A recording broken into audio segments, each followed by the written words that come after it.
पहले हम थोड़ा सा देख लेते हैं पुराना कालिकार का हमने पढ़ा था फर्स्ट और सेकंड पार्ट में। कालिकार के anxiety abdomen, stool after aggravation, anxiety with nausea, shrieking at trifles, है ना।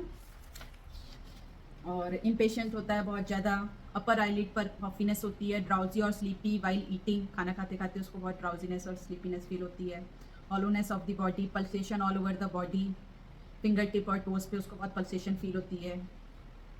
और ईटिंग एग्रेवेशन है। पीरियोडिसिटी हमारी 3 to 4 AM है, क्यों है वो हमने पूरा डिटेल में पिछले वाले उसमें पढ़ा था, है ना। फिर हमारे इसके कुछ एंट्री पॉइंट्स हम देखेंगे। Entry points for kalis in short: right sided complaint है, टिमिड है, फ्राइटेंड ईजली है, स्टार्टल्ड ईजली है, एंग्री है ना, ओवर सेंसिटिव है बहुत ज़्यादा, क्वेरलसमनेस है, antagonism with family, aversion to family, ठीक है, runs away from family, 3 to 5 AM aggravation, periodicity, other signs that can point to Kali carb base, backache plus weakness plus perspiration. ये तीनों चीज़ें एक साथ मिल रही हैं आपको, बैकएक है, वीकनेस है और बहुत परस्पायरेशन है। पफिनेस अपर आईलिड पे है, अपर आईलिड में पफिनेस शो हो रही है आपको। ईटिंग एग्रेवेशन है, ईटिंग आफ्टर एग्रेवेशन है। बहुत सारे सिम्टम्स जो है उसके खाना खाने के बाद एग्रेवेट हो जाते हैं। ये भी हमने पढ़ा था क्यों होते हैं पिछली बार, क्योंकि एनर्जी हमारी यूज़ होती है ईटिंग जब खाना खाते हैं उस टाइम पे, तो उसकी वजह से। सेंसेशन ऑफ हॉलोनेस, और मतलब उसको फील होता है कि इसकी ऑर्गन्स और जो बॉडी है वो खोखली है, ऐसी फीलिंग आती है उसको, ठीक है। अब हम इसका देखेंगे genetic miasmatic reflection of Kali carb. Miasm देखेंगे इसका कैसा है। इन सोरा और normal physiology, potassium forms the constituent of every nerves and muscle cells, ठीक है। पोटेशियम हमारे नर्व मसल सेल्स को बनाता है। The involuntary muscles of heart, esophagus, intestine, the sphincters of rectum and bladders are all influenced by the potassium as much as the voluntary muscles of the back, hands and legs, ठीक है। तो जो भी हमारी involuntary muscles हैं जो हमारे हिसाब से नहीं चलती हैं, अपने हिसाब से चलती हैं, वो हमारे कहाँ कहाँ, जैसे हार्ट में, एसोफेगस में, इंटेस्टाइन में, रेक्टम के स्फिंक्टर्स पे, ब्लैडर पे, और ये सारे जो होते हैं इन्फ्लुएंस होते हैं पोटेशियम से as much as the voluntary muscle of the back, hand and, और मतलब उससे जो पोटेशियम है वो इनवॉलेंट्री मसल्स पे ज़्यादा इन्फ्लुएंस करता है as compare to voluntary muscles of the back, hands and legs, ठीक है। तो in psora the physiologic defence that is inflammatory defence में cause at physical organ and tissue level, ठीक है। जब सोरिक हम कंडीशन देखते हैं तो उसमें क्या होता है, इन्फ्लेमेटरी डिफेंस आता है बॉडी में, किसी भी चीज़ से हो सकता है वो, irritation and inflammation in fibrous joints, pleura, लैरिंग्स या मसल, जैसे हमारे जो भी जॉइंट्स के हमारे जॉइंट्स हैं, प्लूरा है, लैरिंग्स है, मसल्स हैं, इनमें कहीं से भी कोई इन्फ्लेमेटरी कंडीशन आपको दिखेगी, इरिटेशन होएगी, उससे इन्फ्लेमेशन आएगी। This is accompanied by mental and general attributes of easy excitability and irritability, ठीक है। तो इजी इसमें क्या होगा, पोटेशियम का हमने जो पढ़ाई था कि बहुत इजीली एक्साइटेबल होता है, तो ये बहुत जल्दी इजीली एक्साइटेबल हो जाएगा, इरिटेबल हो जाएगा, इजीली स्टार्टलिंग है, इजी एंगर है, इजी क्वेरलसमनेस है, आर्गुमेंटेटिव बिहेवियर है, ट्रिमेंडस एंग्जाइटी है, इम्पेशेंस है। इन सब चीज़ों की वजह से इसके अंदर जरा सा भी कुछ स्टिमुलस आया तो ये चीज़ें शो होंगी आपको। इम्पीटियस बिहेवियर है, ही becomes over sensitive and horribly sides and story affect him profoundly. Horrible जो हमने एक रूब्रिक है ना उसका, horrible things and affect her profoundly करके है, horrible things and नहीं क्या है पूरा रूब्रिक, देखना जरा क्या है, horrible sights and things है ऐसे करके है शायद। When soda blossom into syphilis, these traits are exaggerated and person becomes panicky, full of anxiety. Horrible things, sad stories, affect हाँ, us sad stories, profoundly, misfortune of others. हाँ, इसमें है ना, देखना कालिकार नहीं है इसमें, क्या लिखा है इसमें, horrible things कहाँ है, मिसफॉर्च्यून नहीं, horrible things and sad story वाला कहाँ है,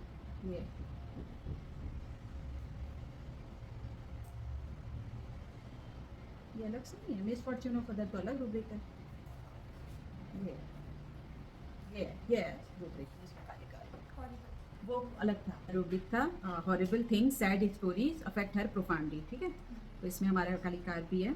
और भी बहुत सारी मेडिसिन हैं। तो ओवर सेंसिटिव एंड और हॉरिबल साइट्स और स्टोरी, मतलब कोई भी ऐसा सीन देख लें या मूवी में भी कई बार ऐसे सीन्स देख लेते हैं कुछ, तो उससे इनके ऊपर बहुत इफेक्ट पड़ जाता है, ठीक है। When psora blossom into syphilis these traits are, यही ये एक हमारा बैलेंस स्टेट में था, ठीक है, और यही जब वो बहुत ज़्यादा ब्लॉसम स्टेट में चला जाएगा तो वो सिफिलिस में चला जाएगा। These traits are exaggerated and the person becomes very panicky, full of anxious anguish and angered easily. ये तो था ही उसमें कि उसको गुस्सा जल्दी आ जाता था, बहुत क्वेरलसम था, एक्साइटेबल था, मगर वही चीज़ अगर बहुत ज़्यादा हो जाए, एग्जेजरेटेड फॉर्म में चला जाए, तो वो पैनिक स्टेज में पहुंच जाएगा, एंग्विश आ जाएगा उसके अंदर, है ना, ये सब चीज़ें आ जाएंगी। Physically heart muscles become easily excitable and the patient gets in palpitation sensation as if heart is hanging by a string. Physically he becomes intolerant to touch. अब जो हमारी हार्ट मसल्स हैं, जो अगर हम फिजिकली इसको देखें, सोरा में जो था वो हार्ट मसल इनवॉलंटरी मसल्स के ऊपर भी बहुत इफेक्ट होता है इसका। तो जब वो सिर्फ एग्जैजरेटेड हो जाएगा तो क्या होगा, वो बहुत ईजिली एक्साइटेबल हो जाएंगी हार्ट मसल्स उसकी, और पेशेंट को उसको पैल्पिटेशन बहुत ज़्यादा फील होगी, और उसको जैसे लगेगा हार्ट जो है उसका हैंग कर रहा है स्ट्रिंग से, इतना ज़्यादा, मतलब उसके अंदर वो आ जाएगी, सेंसिटिविटी आ जाएगी। फिजिकली ही बिकम्स इनटॉलरेंट टू टच, और इतनी ज़्यादा उसके अंदर एक्साइटेड होगी, टच भी करेगा तो उससे उसको इंटॉलरेंस फील होगी। व्हेन सोरा ब्लूम्स इनटू साइकोसिस, अगर ये सिफिलिस में जाए तो वैसा होगा, अगर यही सोरा जो है वो ब्लूम्स इनटू साइकोसिस में जाएगा तो there will be weakness, sycosis less वाला आ जाएगा इसमें, वीकनेस आ जाएगी, laxness of muscles of heart and muscles of back and extremities, जिसकी वजह से बैक पेन होती है इसमें बहुत ज़्यादा, ठीक है। It will give rise to obesity, dullness, lack of control over stools and urine, और क्या होगा, साइकोसिस में जब ये जाएगा तो ओबेसिटी आ जाएगी इसके अंदर, डलनेस आ जाएगी, जो इतना एक्साइटेबल, इतना वो था, एनर्जेटिक था, वो डलनेस में चला जाएगा, है ना, और lack of control over stool and urine, urine के जो हमारे और स्टूल के जो स्फिंक्टर्स होते हैं वो लूज हो जाएंगे, वो कंट्रोल नहीं कर पाएगा स्टूल और यूरिन में, ठीक है। Weak bladder, sphincter gives difficult urination, और जो हमारा ब्लैडर के जो स्फिंक्टर हैं वो वीक हो जाएंगे, जिसकी वजह से उसको यूरिनेशन में डिफिकल्टी होएगी। Weak muscles give lumbago, weak muscle जब बैक की होएंगी तो लम्बैगो होएगी। लेम बैक और lame legs. Weak involuntary muscles give dysphagia, involuntary muscles give, oesophagus में अगर उसकी जो है वो वीक होएंगी इनवॉलंटरी मसल, तो उसको डिस्फेजिया, मतलब खाने में भी प्रॉब्लम होएगी, पेन होएगी। बेटा डिफिकल्ट मेंसेस, एमेनोरिया, ठीक है, क्योंकि मसल्स की एक्टिविटी ही नहीं हो रही है, उसकी वजह से भी हमारे मेंसेस में भी प्रॉब्लम आएगी। In mind it causes difficulty in remembering, और माइंड में क्या सिम्टम्स दिखेंगे, उसको याद नहीं रहेंगी चीज़ें, है ना। This result in loss of memory for what he has just done, और loss of words while talking, जब तुरंत उसने किया वो चीज़ उसको याद ही नहीं है, और जब वो बोलेगा तो उसको वर्ड्स नहीं मिलेंगे, लॉस ऑफ मेमोरी हो जाएगी। People who have been very active, जो बहुत एक्टिव थे, हाइपर एक्टिव थे throughout their life, when they go into old age memory problem, जैसे देखा होगा आपने ओल्ड एज में जाके वो कैसे हो जाते हैं, उनको याद ही नहीं रहती, याददाश्त उनकी बहुत कमज़ोर हो जाती है, कई लोगों में सुना होगा हमने ये। Kali carb should be thought about, वहाँ पे आप काली कार के बारे में सोच सकते हो, जब इस तरह का कोई केस देखे ना, जो बच्चे आके बताएंगे तो बहुत एक्टिव थे अपने यंग एज में, बहुत एग्रेसिव थे और ये सब चीज़ें थी, मगर अभी इनकी याददाश्त बिल्कुल ही कमज़ोर होगी, इनको जरा सी चीज़ नहीं याद रहती, अभी क्या किया है मैंने, अभी मैंने क्या खाया, अभी मैंने क्या रखा, है ना, ये चीज़ें भूल जाते हैं, तो वहाँ पे आप काली कार आपके दिमाग में आ सकते हैं, अगर और चीज़ें भी मैच करती हैं। If you patient having a weak back, paratic muscle, or people who are fat, slow, dull, come to us with a past history of being just the opposite, that is being hyperactive, excitable, irritable, impatient, ठीक है। इस time पे patient आ रहा है तो कैसा दिख रहा है हमको, बहुत डल है, स्लो है, हम सोचेंगे ये कहाँ से काली कार हो सकता है, मगर जब उसके बैक में जाओगे आप, पीछे पूछो पहले कैसे थे ये, वही इसीलिए बोलते हैं ना, हाँ, डल सिफिलिटिक नहीं आई, पहले वो सोरा में था जब वो एक्साइटेबल था, उसका एक बेसिक नेचर होता है काली का, कि वो एक्साइटेबल होता है, इम्पेशेंट होता है, थोड़ा सा इरिटेबल होता है, क्योंकि बहुत जल्दी एक्साइट, उसके अंदर वो जो है सोडियम पोटेशियम पंप का हमने पढ़ा था, इसलिए वो ऐसा होता है नॉर्मली, वो एक बैलेंस स्टेट में था। मगर वो चीज़ जब साइकोसिस में चली गई, ठीक है, तो वहाँ पे डलनेस और ये सब चीज़ें आएंगी, है ना, और स्लोनेस आ जाएगी, डलनेस आ जाएगी, फैटी हो जाएगा, वो बेज हो जाएगा, ठीक है। तो हमने सिर्फ वहाँ का नहीं देखना, साइकोसिस देख के अब हमको कैल्केरिया कार्ब लग सकता है, वो ये तो कैल्केरिया कार्ब होगा, मगर जब उसके सोरा में जाके पूछो पहले कैसे थे ये, तो बताएंगे नहीं तो बड़े इम्पेशेंट थे, बड़े ही वो थे, एनर्जेटिक थे, एक्साइटेबल थे, एग्रेसिव थे, है ना। तो वहाँ से आपको दोनों चीज़ों को लिंक करना है, जो मैं पहले भी बता रही थी कि मियाज़म देखने हैं हमने तीनों, अभी जैसा बंदा दिख रहा है उसके हिसाब से ही सिर्फ मेडिसिन की सिलेक्शन नहीं करनी, पहले कैसा था उसके साथ उसको ज्वाइंट करना है। अगर सिफिलिस में आ रहा है पेशेंट तो उसका सोरा साइकोसिस भी देखना है, अगर साइकोसिस में आ रहा है तो साइकोसिस का सोरा देखना है, और अगर साइकोटिक सिर्फ है, प्योर साइकोटिक आ रहा है, तब भी हमने उसको सोरा देखना है, तब जाके हमने मेडिसिन की सिलेक्शन करनी है, क्योंकि मेडिसिन भी हमने ऐसे ही पढ़नी है कि पहले वो कैसा होता है, फिर बाद में साइकोसिस में कैसा हो जाता है, सिफिलिस में कैसा हो जाता है, तब हमारी प्रॉपर वो मेटीरिया मेडिका हमने पढ़ी है, समझो, ठीक है। तो वहाँ पे हम सोच सकते हैं कि पहले अभी ये डल स्लो है, मगर पहले वो हाइपर एक्टिव था, एक्साइटेबल था, इम्पेशेंट था, तो हम वहाँ पे सोच सकते हैं। नेवर वेल सिंस पार्चुरेशन और लॉस ऑफ फ्लूइड और एक्साइटमेंट और मेंटल वर्क, फिजिकल एक्सर्शन। कई पेशेंट होते हैं ना जो बोलते हैं पार्चुरेशन क्या होता है, हाँ, डिलीवरी के बाद का जो टाइम होता है, तो उसके बाद से वो ठीक नहीं हुए, कभी बोलते हैं ना कई लेडीज़ की, जब से मेरी डिलीवरी उसके बाद से मेरे को सारी प्रॉब्लम स्टार्ट हो गई। हाँ, वो तो 40 डेज का परक्यूरियम टाइम होता है, पार्चुरेशन भी वही होता है ना डिलीवरी के टाइम। हेल्प सिंस पार्चुरेशन मतलब जब during delivery loss of fluid जैसे होता है, उसकी वजह से उसके बाद से वो ठीक नहीं हुई। लेडीज़ बताती हैं कि जब से मेरी डिलीवरी है उसके बाद से मैं ठीक नहीं, मेरे को ये रहने लग गया, बैक पेन रहने लग गई, मुझे ये हो गया, हो गया, वहाँ पे सोच सकते हो। और नेवर वेल सिंस एक्साइटमेंट और मेंटल वर्क और फिजिकल वर्क कुछ ऐसा किया, उसकी वजह से वो ठीक नहीं रह रहे हैं, तो वहाँ सोच सकते हो। This shows that whatever the neuronal tissues are under stress, mental exertion. Mental exertion में क्या होगा, न्यूरल टिश्यूज जो हैं हमारे वो स्ट्रेस में चले गए, उसने इतना मेंटल एक्सर्ट किया कि जो हमारे न्यूरल टिश्यूज हैं वो बहुत ज़्यादा मतलब स्ट्रेस में चले गए, एक्सर्शन हो गया उनका, तो उसकी वजह से उसको प्रॉब्लम आ रही है। whenever the muscle cells are over stressed, कोई मसल्स जैसे कोई फिजिकल वर्क ऐसा किया जिसकी वजह से वो उसके मसल्स ओवर स्ट्रेस कंडीशन में चले गए, वहाँ पे whenever there is excitement, nerves under stress, ठीक है, एक्साइटमेंट में क्या होगा, नर्व्स हमारी स्ट्रेस में आ जाएंगी। व्हेनेवर देयर इज पार्चुरेशन और when there is loss of vital fluid और sexual excess, the miasmatic defence और गियर चेंजेस टू, उसकी वजह से उनका मियाज्मेटिक जो डिफेंस है वो चेंज हो जाएगा, गियर चेंज कर लेगा अपना, है ना। तो ये हो गया either excess excitability and neuronal activity और muscular activity to give rise to anguish, palpitation and pulsation. Excess excitability या न्यूरोनल एक्टिविटी या मसल एक्टिविटी की वजह से वो एंग्विश, पैल्पिटेशन और पल्सेशन आ जाएगी उसकी, और dullness, relaxation and weak muscles control, ठीक है, ये हमारा साइकोसिस बेस वाला आ गया। Thus, if a case of cardiac neurosis or cardiac anxiety comes to us with a history of previous excitement or stress, the patient can be Kali car. अगर आपके पास कुछ इस तरह का केस आ रहा है जहाँ पे आपको इस तरह की हिस्ट्री मिल रही है कि उसको मतलब उसको अभी प्रेजेंट में कार्डियक न्यूरोसिस है या कार्डियक एंजाइटी है, और उसकी हिस्ट्री में क्या था, वो कैसा था, पहले एक्साइटमेंट और स्ट्रेस में था पेशेंट, तो वहाँ पे आप case of motor neuron disease और माइस्थीनिया ग्रेविस। माइस्थीनिया ग्रेविस के बारे में पता है, मसल्स की ही प्रॉब्लम होती है वैसे, मतलब काम नहीं करती इसमें मसल्स आपकी बॉडी की ना। तो इसमें क्या होता है कि मोटर न्यूरॉन डिजीज या माइस्थीनिया ग्रेविस जो होता है, अगर हमारे पास कोई इस तरह का केस आता है after known history of loss of vital fluids, उसकी हिस्ट्री में आप जाओ, अगर वहाँ पे आपको कहीं लॉस ऑफ वाइटल फ्लूइड का कोई हिस्ट्री मिलता है, और आफ्टर मेंटल और physical exertion, one should try and find out whether he is a Kali, ठीक है, वहाँ पे हम सोच सकते हैं, क्योंकि ये उसके एलिमेंट्स हैं एक तरह से ना, लॉस ऑफ वाइटल फ्लूइड हुआ हो कोई, या कोई मेंटल या फिजिकल एक्सर्शन हुआ हो उसकी हिस्ट्री में मिले, तो वहाँ पे आप माइस्थीनिया ग्रेविस का कोई केस है तो वहाँ पे आप सोच सकते हो काली के बारे में। In the clinic what can help us to recognise Kali carb depends upon the miasm. तो Kali carb mean psora have certain traits that are marked easily. Psora में कैसा दिखेगा Kali carb, easily anxious, frightened easily, easy irritability होएगी, उसमें बहुत जल्दी irritate हो जाएगा, एंग्री होएगा, क्वेरलसम इजली बहुत जल्दी झगड़ा करने लगेगा, easily startled due to timidity, or easily worried, tense, fearful of disease, easily tickled, easy shrieking, easy revolting, easily discontented, sad and sullen, easy tiredness and perspiration, easy excitement। ये easy excitement की वजह से ये सारी चीज़ें हैं। तो in Sora have certain traits that have marked easy। Kali car means psychosis have certain traits that are difficult। First वाले में easy था, साइकोसिस में आके हर चीज़ डिफिकल्ट हो जाएगी। इसमें weak back muscles, easy sprains, weak circulation, oedema, puffiness above eyes, causes, इनकी वजह से क्या होगा, डिफिकल्ट यूरिनेशन होगा, डिफिकल्ट स्टूल होएगा, डिफिकल्ट ब्रीदिंग होएगी, डिफिकल्ट हॉकिंग होएगी, डिफिकल्ट मेंसेस होंगे, elements from sexual excess and mental exertion. तो इसका थीम क्या है साइकोसिस में, डिफिकल्ट और वीक मसल्स एक्टिविटी, सारी जो मसल्स की एक्टिविटी है वो वीक हो जाएंगी, उसमें सारी ईजी थी, इसकी वजह से प्रॉब्लम आ रही थी। फिर हमारा सिफिलिस में कैसा हो जाएगा Kali, in syphilis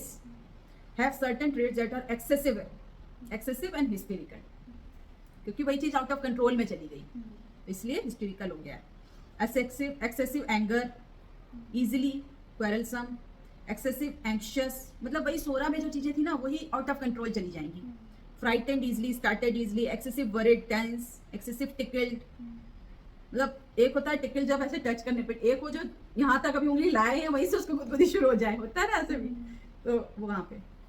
excessive shrieking, easily revolting, easy discontented, sad, sullen, horrible things affect profoundly, easy urine, involuntary cough during, जैसे जब हम कफ करते हैं उसकी वजह से यूरिन पास हो जाता है इनवॉलंटरी, वहाँ पे भी हाँ ये सिफिलिटिक है, यूरिन हम कंट्रोल करके रखते हैं, मगर ऐसी कंडीशन बन गई कि हम खांस रहे हैं तो स्फिंक्टर लूज हो गए हमारे वहाँ के ना, तो उसकी वजह से क्या होगा, जरा सा हम खांसेंगे, जरा सा कुछ हंस देंगे तेज, कई लेडीज आके बताती हैं कफ के दौरान ऐसा हो जाता है कि खांसते हैं हम तो यूरिन पास हो जाता है। रिटेंशन तो हमारी साइकोसिस है, उस रिटेंशन की वजह से अगर कोई दूसरी पैथोलॉजी आ जाए तो वो साइकोसिफिलिटिक हो जाएगी, मतलब रिटेंशन मतलब इकट्ठा हो रहा है ना, तो साइकोसिस है, वही रिटेंशन की वजह से उसको इन्फेक्शन हो जाए, किडनी डैमेज हो जाए, वो हो जाए तो वहाँ साइकोसिफिलिस हो जाएगा, ठीक है। तो ये पेन आ गया या फिर कभी पैर टूट गया, वहाँ पे वो परफॉर्मेंस के बारे में सोच रहे थे, मुझे परफॉर्म करना है, उसकी एक्सपेक्टेशंस इतनी होती है कि मैंने यहाँ तक पहुँचना है, मगर बॉडी की भी एक लिमिटेशन है, बाकी सारे इन्ने ਵਧੀਆ ਕਰਦੇ ਪਏ ਉਹਨੂੰ ਫੀਲਿੰਗ ਆਈ ਕਿ ਇਹ ਮੈਂ ਮਤਲਬ ਇੰਨਾ ਵਧੀਆ ਮੈਂ नहीं कर पा रही, हाँ ਇੱਕ ਤਾਂ ਇਹ ਆਈ, ਉਸ ਤੋਂ ਬਾਅਦ ਉਹ ਦੋਨੋਂ ਪੈਰਾਂ ਦਾ ਜੋ ਹੈ ਨਾ ਮਾਸ ਫਟ ਗਿਆ, मांस फट गया, हाँ ਦੋਨੋਂ ਦਾ, ਤੇ ਬਾਅਦ ਵਿੱਚ ਉਹਨੂੰ ਇਹ ਚੀਜ਼ ਦਾ ਗਿਲਟ ਵੀ ਹੋ ਗਿਆ ਕਿ ਮੈਂ ਕਿਉਂ ਹੀ ਕੀਤਾ, ਨਹੀਂ ਕੀਤਾ। ਮੈਨੂੰ ਕਰਨਾ ਹੀ ਨਹੀਂ ਚਾਹੀਦਾ ਸੀ, ਹਾਂ। ਤੇ ਉਹਦੇ ਕਰਕੇ ਉਹ ਦੋਨੋਂ ਪੈਰਾਂ ਦੀ ਇੰਨੀ ਬੁਰੀ ਹਾਲਤ, 12 ਦਿਨਾਂ ਬਾਅਦ ਹੁਣ ਕਾਲਜ ਆਈ ਆ ਉਹ। सच में। तो फिर वही चीज़ है, ਬਾਕੀ तो वहाँ पे ਸਾਰਿਆਂ ਨੇ ਇੰਨਾ ਪ੍ਰੈਕਟਿਸ ਕੀਤੀ, ਸਾਰਿਆਂ ਨੇ ਮਤਲਬ ਕਾਫੀ ਟਾਈਮ ਤੋਂ ਨਹੀਂ ਨੱਚੇ ਹੋਏ ਸੀਗੇ, ਉਹਨਾਂ ਨੇ ਵੀ ਕਾਫੀ ਟਾਈਮ ਤੋਂ ਬਾਅਦ ਕੀਤਾ, ਬਟ ਉਹਨੂੰ ਹੀ ਇਸ ਕਰਕੇ ਹੋਈ। हुआ क्योंकि उसके उसके अंदर एक डिजायर थी अंदर से कि मैंने परफॉर्म करना है, अच्छा परफॉर्म करना है, अच्छा करना है, तो वो बॉडी जितना कर सकती थी उतना तो उसने किया, मगर उस हर इंसान की बॉडी अलग होती है, देखो जो बंदे 4-5 जो भी साथ में कर रहे थे उनकी बॉडी अलग होएगी, उनकी बॉडी हो सकता है ज़्यादा फ्लेक्सिबल हो, ज़्यादा वो प्रैक्टिस की उन्होंने पहले, या ज़्यादा वो अच्छे से डांस जानते हो, मगर उसकी बॉडी की जितनी उसकी लिमिटेशन थी, अगर तो वो एक इजी वे में करती कि हाँ मेरे को 2-3 महीने पहले पता चल गया मैंने प्रैक्टिस कर रही, तब उसको नहीं होना था ये, उसके पास एक टाइम लिमिट था कि मुझे इतने दिन में प्रिपेयर करना है, अच्छा परफॉर्म करना है, तो एक प्रेशर आया उसके दिमाग पे, प्रेशर आया, वहां से उसकी वो चीज़ डैमेज होना शुरू हुई पहले तो, फिर वो उसकी वजह से उसकी बॉडी ने जहाँ तक लिमिट थी उसने किया, जहाँ लिमिट नहीं थी फिर बॉडी ने क्या बोलते हैं सरेंडर कर दिया कि अब मैं नहीं कर सकता। ਪਹਿਲਾਂ ਤਾਂ ਥੋੜਾ ਪ੍ਰੋਬਲਮ ਸੀਗੀ, ਫਿਰ ਉਹ ਫਿਜ਼ੀਓਥੈਰੇਪੀ ਕਰਾਉਣ ਵਾਲੀ ਸੀ ਕਾਲਜ, ਫਿਰ ਆਂਦੀ ਸੀ ਕਿ ਫੇਰ ਕਰਨਾ ਸਟਾਰਟ ਕਰ ਦਿੱਤਾ, ਥੋੜਾ ਜਿਹਾ ਠੀਕ ਹੋਇਆ, ਪੱਟੀ ਬਣ ਕੇ ਕਰ ਲਿਆ, ਫਿਰ ਬਾਅਦ ਵਿੱਚ ਜਿਸ ਦਿਨ ਉਹ ਪਰਫਾਰਮੈਂਸ ਕਰਕੇ ਉਹਦੇ ਪੈਰ ਸੁੱਜ ਗਏ ਏਡੇ ਮੋਟੇ ਮੋਟੇ, ਉਹ ਮਸਾਂ ਘਰ ਪਹੁੰਚੀ ਉਸ ਦਿਨ, ये ਉਹਦੇ ਪੈਰ ਬਿਲਕੁਲ ਹੀ ਬੰਦ ਹੋ ਗਏ, बिल्कुल ही ਉਹ बंद हो बैठ गया, बॉडी ने सरेंडर कर दिया ना कि अब मेरे इतनी ही लिमिट थी, अब मैं इससे ज्यादा नहीं कर सकता हूँ, अब आप चाहे जितना भी सोच लो, दिमाग तो जितना चाहे उतना सोच लेगा, मगर बॉडी की तो एक लिमिट है ना, ये फिजिकल बॉडी है ना, हम डिजायर तो हमारी एक्सेसिव भी हो सकती है कि हमको ये भी चाहिए वो भी चाहिए वो भी चाहिए, मगर उसके लिए कुछ करना भी तो पड़ेगा, एक्शंस भी तो लेने पड़े, तो बॉडी तो उतना ही कर सकती है ना जितनी उसकी लिमिट होगी, सोचने को तो हम बहुत कुछ है, वो शेखियाँ वगार लो आप, है ना, तो वही है, वो फिर बॉडी सरेंडर कर देती है वहाँ पे अपने आप को बचाने के लिए, ये तो ये दिमाग तो पता नहीं हमको क्या क्या करवा दे। काली कार प्रेजेंट, अब हम ये देखेंगे कि पेशेंट कैसा दिखेगा काली कार का जब हमारी क्लिनिक पे आएगा ना, कैसे अपने आप को प्रेजेंट करेगा। Anxious ladies who expect quick results and Pasteur the physicians with two many questions, ठीक है, बस उनको जल्दी से जल्दी ठीक होना होता है और इतने क्वेश्चंस पूछती हैं फिजिशियन से, फिजिशियन पक जाता है।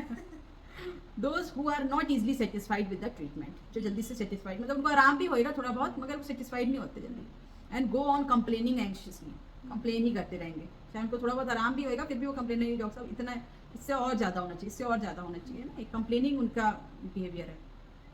They quarrel and demand from physicians but do not leave the physician, ठीक है, लड़ाई भी करेंगे डिमांड भी करेंगे बट छोड़ के भी नहीं जाएंगे आपको, भाई तुमको इतनी प्रॉब्लम है तुम छोड़ के किसी और को दिखा दो, अगर उसको पता है कि ये फिजिशियन जितने अच्छे से मेरी चीज़ें सोच रहा है, समझ रहा है, एनालाइज कर रहा है, उतना और कोई दूसरा नहीं करेगा, ठीक है, इसलिए वो लीव नहीं करेगा आपको। People who are too much worried about health, people who started easily, ठीक है, बहुत जल्दी ये सब चीज़ें एंट्री पॉइंट है। Children who get tickled easily and do not allow any touch on soles, they wear their own socks and shoes, खुद ही से पहनेंगे, दूसरों को नहीं पहनाने देंगे। Children who though fearful do not like to be carried in fear of being tickled, वैसे तो बड़े डरपोक होते हैं बच्चे, मगर वो कैरिड इसलिए नहीं होना चाहते क्योंकि उनको टिकलिंग का डर होता है ना, fear of being tickled. People who are sad when they are ill and moan groan become impatient and irritable, मतलब जब वो सैड होंगे या जब बीमार होंगे तो एक मोर्निंग जैसे होता है ना, ये मोर्निंग होती है ना, ये ऐसी आवाज़ें निकालेंगे, ग्रूनिंग है, मोर्निंग बोल देते हैं इसको, और इम्पेशेंस और इरिटेबल हो जाएंगे। Menses too much delayed by months, ठीक है, ये सारे हो गए हमारे, इसके कैसे रिप्रेजेंट करेगा। अब माइंड में सोरी कालिकार इजी हाइपर होता है, इजीली हाइपर हो जाता है, easily irritable, easily anger, easily frightened, easily tackle, ये तो हमने देख लिया। इमोशनल रिएक्शंस, इरिटेबल बहुत ज़्यादा होगा, आर्डेंट होएगा, आर्डेंट मतलब पता है, आर्डेंट मतलब वही जो बगावत करने वाले होते हैं। Easy fear plus plus plus, anxiety, ardent, easy depression, no joy, no love, easy sensitivity, querulous. Sycotic Kali carb difficult hypo, hypo में आएगा और डिफिकल्टी होगी इसमें सारी चीज़ों में। Elements from mental fatigue, difficult remembering, loss of word, sad and discontented. Syphilitic Kali carb shrieking, panicky state, touchiness and hysteria, anger plus plus plus, violent, revolting, बगावत कर देंगे, लॉस ऑफ मेमोरी और what he has just done, expressing oneself, horrible things affect profoundly. Kali carb easy hyper, complaints will be more inflammatory in origin, like इसमें किस तरह की complain आएंगी। कालिकार अगर सोरी की स्टेज में आपको आ रहा है, इजी हाइपर वाली स्टेज में, इसमें आपको मिलेंगी बीमारियां, ब्रोंकाइटिस हो सकता है उसको, अस्थमा है, बैकएक है, नी पेन है, हिप जॉइंट पेन है, शियाटिका है, गैस्ट्रिक डिस्टर्बेंसेस हैं विद नोजिया, ये हमने पढ़ा था gastric disturbance with nausea, easy sweating, easy tired, easy urination involuntary, easy sensitivity to noise, easy startling, sensitivity, skin touch aggravation, hearing noise aggravation, smell nausea and anxiety, eyes and taste, ठीक है, ये सारा हमारा सोरिक hyper वाले में आ गया, easy hyper में। Psychotic Kali carb difficult hypo जो था हमारा, इसमें रिलैक्सेशन ऑफ टिश्यू, इसमें किस तरह की बीमारियां आएंगी, वीकनेस हो जाएगी, जब रिलैक्सेशन हो गए, सारे मसल्स लूज हो गई तो उसकी वजह से ब्लैडर वीक हो जाएगा, डिफिकल्ट यूरिनेशन हो जाएगा, weak legs muscles, difficult walking, weak back, laxness of muscles की वजह से वीक बैक हो जाएगा, वीक सर्कुलेशन हो जाएगा, oedema, looseness of tendons, difficult breathing, difficult stool urine, difficult menses, difficult Hawking, difficult swallowing, ailments from sexual access, drowsiness, yawning, sleepiness, laziness, never well since parturition, aggravation after loss of fluid, vital fluid, aggravation after coition, tendency to become fat, बहुत obese हो जाएगा, sweat, weakness of back with 2 to 4 AM aggravation, edema upper eyelid, ये psychotic में हो गया। Syphilis में हमारे किस तरह की बीमारियां आएंगी, syphilitic Kali carb becomes cancerous, cancers, leucoderma, avascular necrosis, ठीक है, नेक्रोसिस वाली condition, osteoarthritis of knee, fatty degeneration of heart muscle, heart muscles में फैटी डिजेनरेशन होगा, इसको सिफिलिस में क्यों रखा गया, fatty degeneration of heart muscles, क्या होता है इसमें, हार्ट दी जो मसल्स है ना वो फिर डीजनरेट हो गया है, वो बनन गई नहीं, डिजेनरेशन है ना इसमें, हार्ट मसल्स की फैटी डिजेनरेशन हो रही है, फैटी डिजेनरेशन, हाँ, पहले साइकोसिस आई, फैट इकट्ठा हुआ, उस डिपोजिशन की वजह से उसकी जो हमारी मसल्स से वो डिजेनरेट हो रही है, तो उसकी वजह से डिजेनरेट हो जाएंगी, तो वो तो सिफिलिस ही हुआ ना, डिजेनरेशन हो रही है। Palpitation, pulsation and nausea, affect muscles, blood vessels, circulation, electric circuit in heart, pulsation in toes and fingers and body parts, ठीक है, ये सारा सिफिलिस है। Hollow sensation in body, hollow sensation in parts, स्लीप्स while eating, सोते खाते खाते सो जाएंगे, स्लीप्स after eating, है ना, weakness after eating, alternate state, psoric pains, alternative with syphilitic pains. होती है हमारी अस्थमा में, क्या होता है, डिफिकल्टी ब्रीदिंग हो जाती है ड्यू टू इन्फ्लेमेशन, तो उसका कॉज तो वही है ना, उसकी स्टेज होएगी ना, अस्थमा की भी कई सारी स्टेजेस होती है ना, एक अस्थमा नॉर्मल होता है जो मतलब उसको डिफिकल्टी हो रही है मगर इतनी भी पैनिक ही नहीं, हाँ उसमें भी मतलब कई स्टेजेस होती है ना अस्थमा की, उसके अकॉर्डिंग दिया हुआ है इसमें, मतलब उसका कॉज सोरिक होएगा, इन्फ्लेमेशन होएगी उसके कॉज, जहाँ पे डिपोजिशन वगैरह होने लग जाए उसकी वजह से अस्थमा हो जाए, हाँ जैसे अस्थमा उनको भी होती है ना, जब हमारा पूरा रेशा इकट्ठा हो जाता है वहाँ पे साइकोसिस में आ जाएगा, जब पूरे ही वो खत्म हो गए उसके लंग्स, ठीक है, तो वो तो बिल्कुल ही फिर वो तो रह ही नहीं सकता ना बिना उसके, तो माइटोसिस वाली ही स्टेज अगर आउट ऑफ कंट्रोल हो गई, अभी 2 से 4 बनने चाहिए मगर 4 की जगह 8 बन रहे हैं, 8 की फिर 16 की जगह 32 बनने लगे, तो वही कैंसर बन जाता है, आउट ऑफ कंट्रोल ग्रोथ हो गई बॉडी में और वो होती जा रही है, वो रुक नहीं रही है, तो वहाँ पे कैंसर बन गया। शुरुआत तो उसकी कैसे हुई थी, साइकोसिस से हुई थी, उससे पहले सोरा भी रहा होगा, कुछ इरिटेशन हुई पहले, जैसे आप देखते हो तंबाकू खाने वाले और ये सब चीज़ें खाने वाले, उनके क्या होता है अंदर बक्कल कैविटी में पहले इरिटेशन होती रहती है काफ़ी सालों तक, इन चीज़ों से इरिटेशन होती रहेगी, जैसे मेरे पापा को हुआ था माउथ कैंसर ना, तो वो क्या करते थे, वो बताया था मैंने, गुलमंजन एक आता है टीथ में करने के लिए, उसमें टोबैको होता है। उससे क्या हुआ, उन्होंने क्या किया शुरुआत में, जैसे उनको दांत में दर्द रहता था तो किसी ने बता दिया ये आप करो, इससे दर्द बहुत ठीक हो जाता है। नशा होता था उसमें, तो सुन कर देता था वो पार्ट, तो वो इरिटेशन काफ़ी सालों तक, 10-15 साल 20 साल तक वो करते रहे उससे, रोज आदत बन गई उनकी। वो इरिटेट होती रही, मसल्स अंदर की म्यूकस मेम्ब्रेन की जो लेयर होती है वो इरिटेट होती रही, दांत उनके घिस गए, दांत से फिर वो इरिटेशन होती रही। कई लोग को देखा होगा जिनके दांत तीखे हो जाते हैं या कुछ डैमेज हो जाते हैं, वो इरिटेट करते रहते हैं अंदर की बकल कैविटी को, और वहाँ पे कैंसर बन जाता है। तो शुरुआत तो वहीं से होती है ना, सोरा से ही, इरिटेशन से इन्फ्लेमेशन होएगी, फिर धीरे धीरे वो गांठ बनेगी उसमें इरिटेशन से, फिर वो डिस्ट्रक्शन हो जाएगी।